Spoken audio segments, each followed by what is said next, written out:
good evening! Ngayong araw pala, ay gabi na pala. Ang prepare ko pala ngayong luto is adobo. Tara, samahan niyo ako magluto ng version ko na adobo. Version ko lang to Una, syempre meron tayong manok. 2/4 leg pala yan.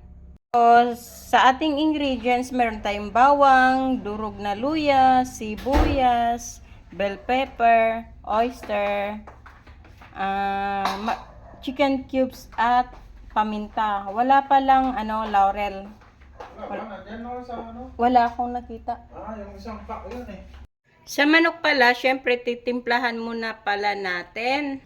Maglalagay muna ako ng kunting bawang, durog na durog tapos paminta. Di ba ang dumi ng kuko ko? Hindi, kasi yung ano ba to? Yung saging dumikit. Hindi ko matanggal-tanggal. Yung sa kuko ko. Yung gata yata niya. Di ba yung Gata? Lagta. Ay, ano to? Basta, yung ano ba yung tawag doon? Dagta. Tapos, yun nga, suka. Diba? Pero hindi pa tayo nag-aglag. Ay, oo, pala, asin. Konting asin lang. Konting-konti lang. Pero depende naman yun sa pagtimpla nyo. Tapos, yan, toyo nga. Yun nga, mekos-mekos. Maganda talaga to. I-set aside mo na siya at least 30 minutes to 1 hour. I-ano mo na, i-marinate mo na. Since wala na tayong oras, kailangan nang lutuin kasi gabi na. Kaya yan na lang. At ayan, napainit na ako ng oil. Yung oil pala is use oil lang. Pinaprituhan lang naman yan ng manok. Kung hindi manok, mga hotdog, ganun lang. Ganun. Tapos, syempre, una, diba? Sibuyas. Pag ako kasi sibuyas. Pero depende sa mood. Minsan nga bawang din. Depende. Kasi durog yan. Sinasabay ko lang din naman sila. Pero depende sa luto. Kung anong luto yan.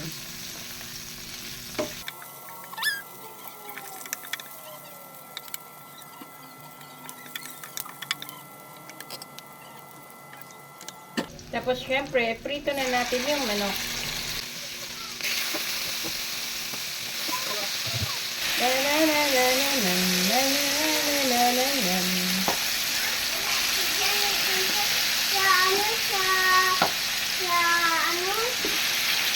Ano yan? Ito, dun na ako ni Papa dun na. Saan siya? Dun sa labas. Hayaan mo. Ayan!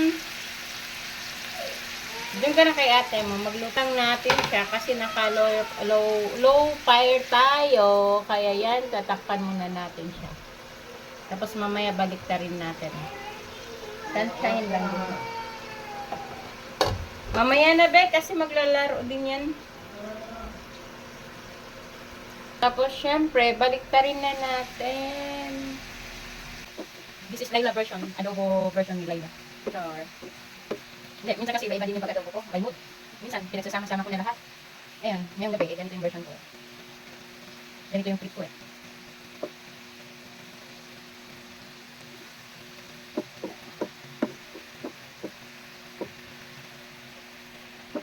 Tapos ilalagay ko na pala yung luya para at least matanggal yung lansa. Nabili lang kasi ito sa palengke. Kaya parang malansang amoy. Kaya mas prefer ko talaga yung frozen minsan. Kaya sabihin ko sa palengke. Pero okay naman siya.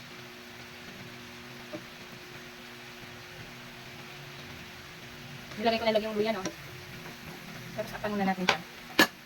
So yan, binuksan ko na pala. Hindi ko na-play yung video.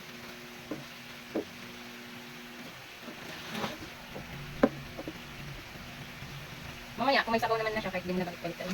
Kaya na kasi medyo malaki yung pagkahiwa ko ng chicken. Kaya kailangan natin balik-balik tayo. Tapos ilalagay ko na yung chicken cubes. butter.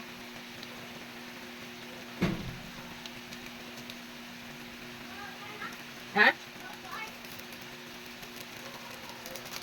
Tapos yung paminta.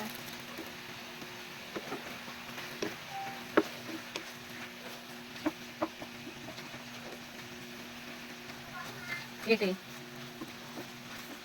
Ay, ayaw pabalik. Matigas ulo.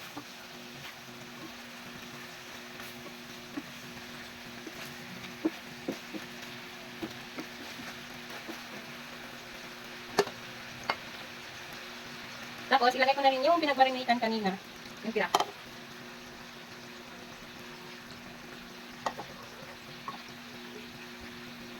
Kailangan